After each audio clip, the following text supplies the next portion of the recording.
ไปไอ้นุ่นเบิ่งขึ้นทางนั้นเด้อไม่อย่างนี้มันน้ำไม่อย่างนี้น้ำเงี้ยวติตายคักเมาเหล้านี่มันเมากันน่ะแต่เบิ่งบ่ทาลงเบิ่งไอ้สิไปเอาให้จับไว้ค่อยเด้ออย่าไปทึกแว่นเด้อ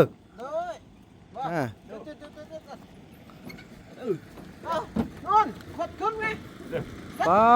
ตายพี่น้องเอ้ยยุงขนาดเลยย่าเอ้ย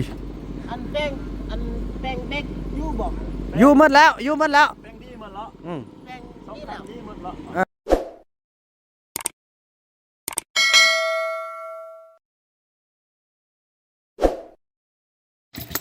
พาเธอแต่งตัวงามแท้มื้อนี้น่ะเตอพุ่นน่ะกูสร้างกูซ่ากันแท้โอ้ดิบ้านนั้นอยู่บ้านนี่ตัวงามแต่ว่าผมเป็นคนปาร์ตี้ค่อยไปเด้อค่อยพากันค่อยไปค่อยมาเด้อค่อยไปค่อยมาเด้อโอ้พี่น้องเอ้ยเนาะก็ถือว่าแต่งให้ออกตลาดน้องนกกาอยู่บ้านท่าออกตลาดไปซื้อปลาดุกเนาะส่วนเบาบุญนำนั้นก็จะเป็นผ้าจุเบานู่นเบาคูนไปเอารถที่เพิ่นเนาะดีเด้พี่น้องเอ้ยเนาะก็ถือว่าไอ้เฟืองมาอยู่นี่ป๊าดโตพี่น้องเอ้ยอันนี้เป็นบอลที่เอาไว้รถเพิ่นเนาะแปลงไปทีเรียบร้อยว่าเท่านี้ก่อนเธอจะเอายังมามุงให้แต่ว่าแดดนี่บ่ทึกพี่น้องเอ้ยห่มหมดมือเลยเนาะแต่ก็สิได้เอามันยังมากังหั่นแหละเนาะทางพุ่นบ่แซมเถื่อบ่ให้เข้าเถื่อเนาะนี่ใบอันนี้ที่ว่าออมนี่เฮาจะปลูกอันประเภทดอกดาวเฮืองหมดพี่น้องเอ้ยเนาะนี่เริ่มแล้วเด้นี่เริ่มงามแล้วอยากเห็นดอกมันเด้เนาะกินอันไปจะได้นอนนู่นเอ้ยอันพูดนี่นะขับรถได้ยินทุกปีขับรถแบบนี้นะ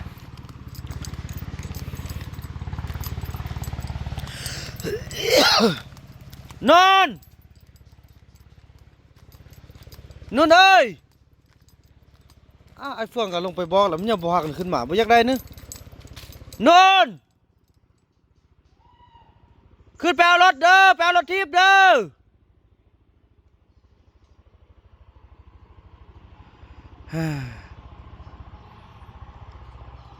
ถือว่าสนุกแต่งเวียกงานพิเศษให้ได้ดูแลแม่ทัพแพทย์เป็นเอาไว้เนาะเพราะแม่ทัพแพทย์เป็นแม่ทัพที่น่าสงสารเราพอเราอยู่กับก็บ่เข้าใจพี่น้องเนาะนี่แหละคนเฮานะตอนอยู่นำกันบ่ฮักบ่แพงกัน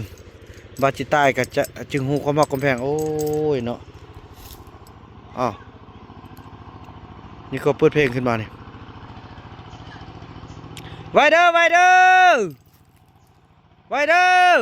ละ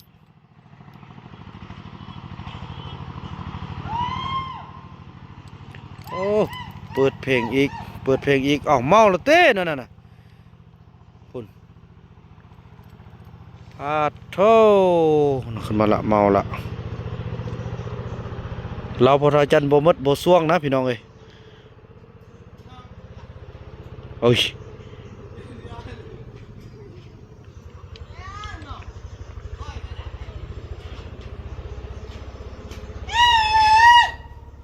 โอ้ย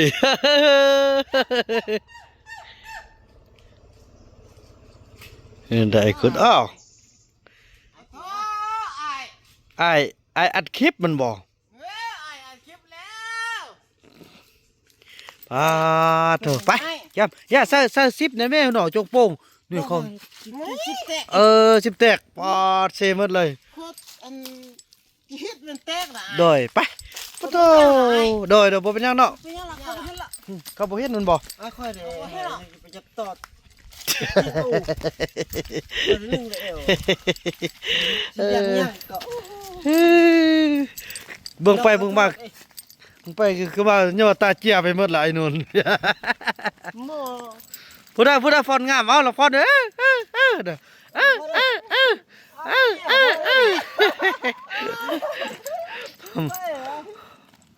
อไปขึ้นรถเลย บ่กันเนี่ยบ่นอกว่าต้นฟ้าบ่เฮ็ดฟ้า ไปขึ้นรถไอ้คุณไปขึ้นรถเลยโอ้ เรา เฮ็ดนั่งข้างนอกบ่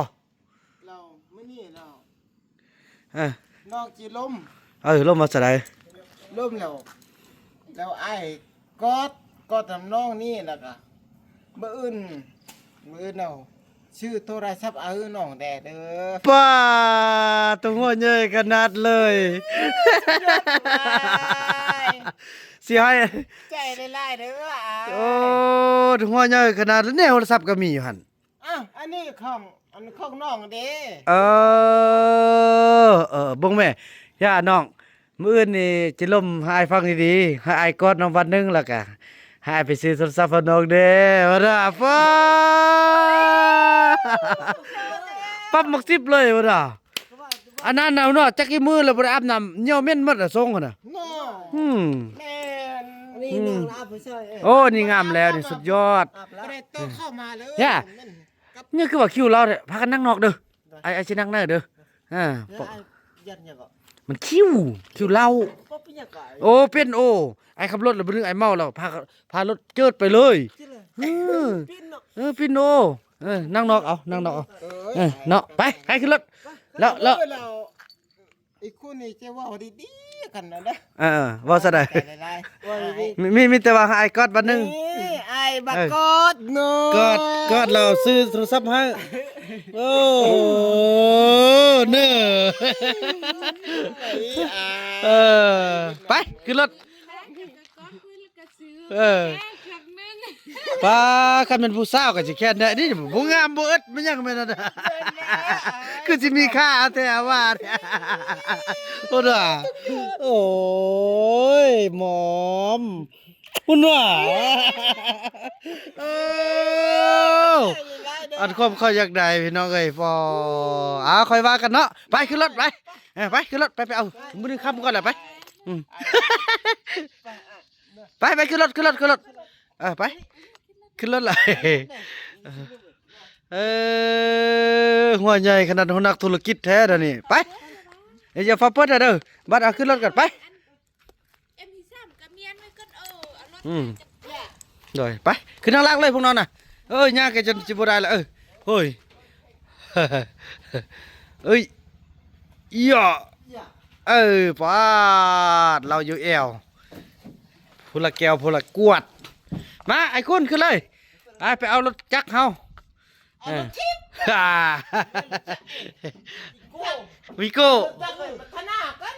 รถจักรอันนี้เอารถทิพย์ทิพย์รถโก้แม่น ไปเบิ่งนั่งดีๆนั่งลมดีๆเด้ออย่าตกเด้อโอเคไปพี่น้องจังซั่นแหละเนาะเดินทางว่ากันต่อไปพี่น้องเอ้ยพี่น้องเอ้ยแล้วเฮาก็ได้เดินทางมาฮอดบอนที่แปลง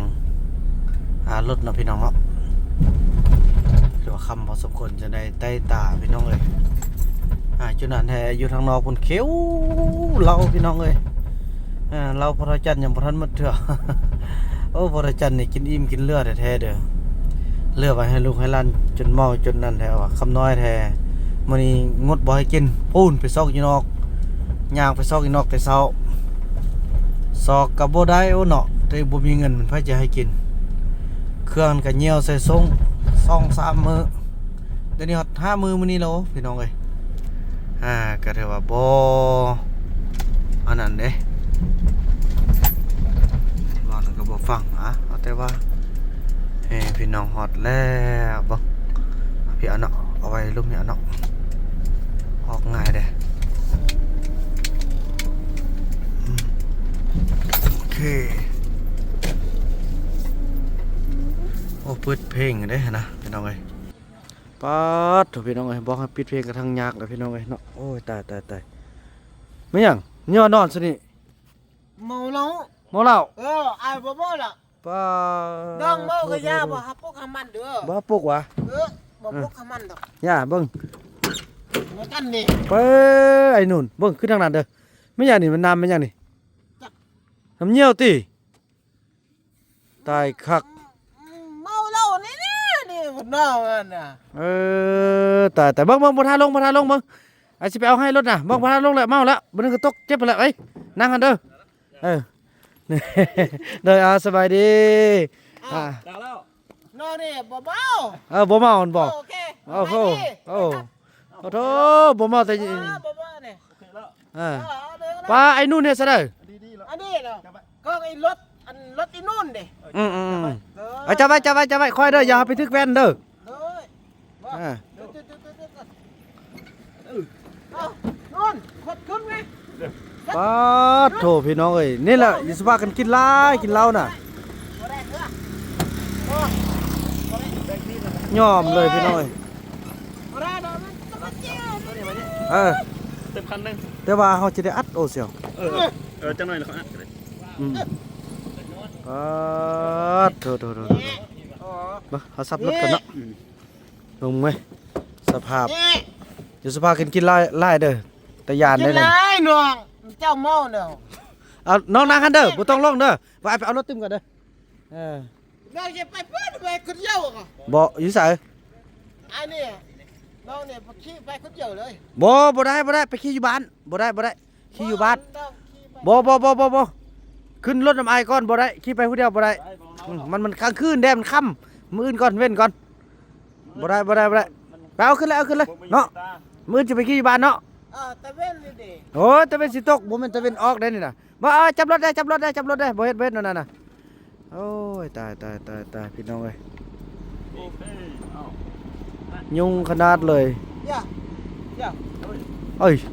อันแป้งเด็กอยู่บ่ อยู่หมดแล้ว แป้งดีหมดแล้ว แป้ง สอง นี่ แป้ แหละ งดีหมดแล้ว อันแป้งบ่ได้หรออันที่ต้นไอ้พวกนั้นมาแป้งมาแป้งอีก แป้งดีๆฮะหรอ เลยเลย ค่าเครื่องมันซ้อมเส้นป้ายหรอค่าให้งานเขาเอาน้ำช่วยกัน โอ้ ได้ นั่นโอ้ เบิ่งเสี่ยวเฮาสิสระอัดฟ้าถ่ายได้หึอัดได้บ่มันหม้อนั่นนะเนาะเป็นนั่นน่ะเนาะ บ่ได้ยามัดน้องควงไปนั่นนี่ เบิ่งย่า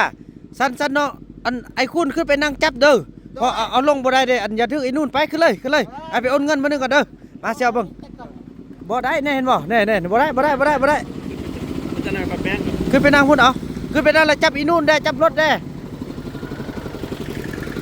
แน่มันจำแล้วเด้นี่ไปบ่ได้แล้ว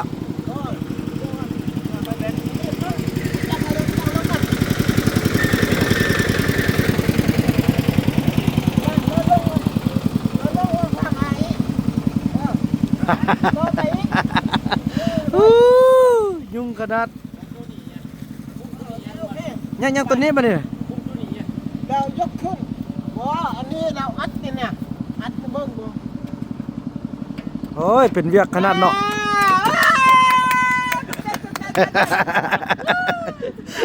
มันกากสลัดแนวนึงเด้อเนาะเอาบาดนี่ บ่อันนี้มันชุบพดอันนี้เต็กลงหน่อยนึงก่อน สีก็ได้เป็นยัง โอเคไปไอ้คุณขึ้นไปเรื่องเลยไป โอเค ไปขึ้นทางนั้นโอ้ขึ้นทางนี้มันโปดย่าบ่ขึ้นทางนั้นเบื้องนี้ขึ้นเบื้องนี้ย่า เอาไปพุ่นอยู่ เอาอีกแล้วโอ้ยเป็นเวียกขนาดเลยบังเสี่ยวมาโอนเข้าพี่น้องเอ้ยเนาะเบิ่งทึกอยู่250,000เนาะอันนี้ก็ทึกค่ามือซื้อบ่แม่นค่ามือพี่น้องค่าเครื่องส่วนค่ามือเพิ่นก็บ่เอานำพี่น้องขอบใจเด้อเสียเด้อคันเป็นผู้อื่นก็ฮอด 3-4 เซนเพิ่นแหละพี่น้องเอ้ยอันนี้เพิ่นก็ช่วยเพียงคือว่าแหละมันเฮาบ่แม่นได้หลายเด้เฮาก็ได้ซื้อเด้เนาะโซอีหยังต่างๆเฮาได้ไปซื้อหานมาซ่อมแปลงเขาขึ้นมา ช่วยได้ ขอบใจเด้อเสียเด้อนี่พี่น้องเอ้ยผู้ใดได้ใกล้ไปใกล้มาทางนี้ก็อย่าลืมมาแวะอุดหนุนเพิ่นเด้อเนาะก็คือหานอ้วนบริการเนาะซ่อมแปลงพี่น้องเอ้ยรถเนาะมามันขอ QR เด้อเสียเอ้ยพี่น้องเอ้ยป้ายุ่งขนาดเนาะซ้ำกับน้องเมียเอาพวกนี่โอ้โถ 250,000 กีบขอบใจน้ำเซลไลน์นี่ตัวตัดสินใจทึกพาเขาเจ้ามาทางนี้พี่น้องเอ้ยโอเค 250,000 กีบขึ้นไปขึ้นมาอีกดูต้นขึ้นไปขึ้นมาก็จักซะได้เขาอันนั้นก็ได้เสร็จแล้ว ขอบใจ เดี๋ยวเฮากลับก่อน โดยตรงนี้ อันนั้นไม่เชี่ยวติเอาบ่แม่น ไม่ใช่เอาไปตัดมึงด้วย อ๋ออันนั้นลูกสาว ไม่แหละ โอ้ได้เดี๋ยวเชี่ยวได้เฮากลับก่อนได้สายคุณไปลมฟุบอยู่ลมเลยติได้เดี๋ยวเชี่ยวเขาสิค่อยจับเอาไปบาทนี่ไปขึ้นทางนี้เนาะขึ้นทางนี้ข้างล่างนี่ บ่มานี่บ่อาจิพาไปไปนี่นะ แล้วอันรถเด้อ ไอ้ใจละเอาขึ้นนี่มานี่จับนี่ขึ้นนี่ไปเอาอีนู่นฮั่นเดี๋ยวเบิ่งแน่น้องไปนั่งหั่นแล้วจับรถไป โอ้อะไรอีนู่นหันเถอะอยู่อันมันแน่หัน บ่มันคิวเราไอ้บ่ได้คนคิวเราไอ้บ่ขี้นำไปเฝ้าเมื่อนมันค่ำเลยไปขึ้นจับรถดีๆเด้อโอเคนั่งลง บอกอันดอกแป้งอันนี้ก่อน อ๋อโอ้ย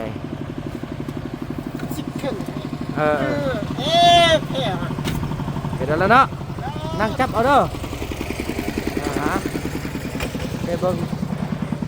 ไปบนน้ำ โอเคเด้อครับกัน สุดยอดแล้วแล้วมื้อเราจะไปขี่อยู่บ้านเอาจะขี่กลับไปโอ้หุ่นน่ะเห็นบ่เดือนออกแล้วนี่ค่ำแล้วนี่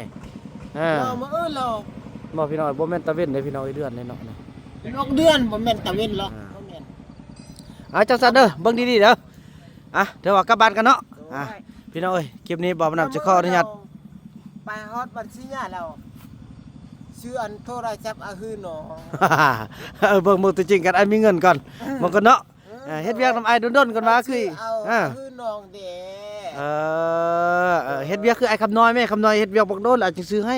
อันนี้บ่เฮ็ดแล้วสิเอาโทรศัพท์โอ้แพงก็2 ล้านไปพุ่นน่ะ อ้ายบ่แพงหรอก โอ้แพงแท้แล้วอ้ายมากอดเฮาแล้วก็ชื่อมาก้อนแล้วน้องโอ้กดไอ้ต้องสิเอาเงินให้ไอ้นี่หาอย่างไอ้กดน้องแล้วสิซื้อโทรศัพท์ให้บ่ได้ติ ได้อ้าย มื้อค่อยว่ากันเนาะ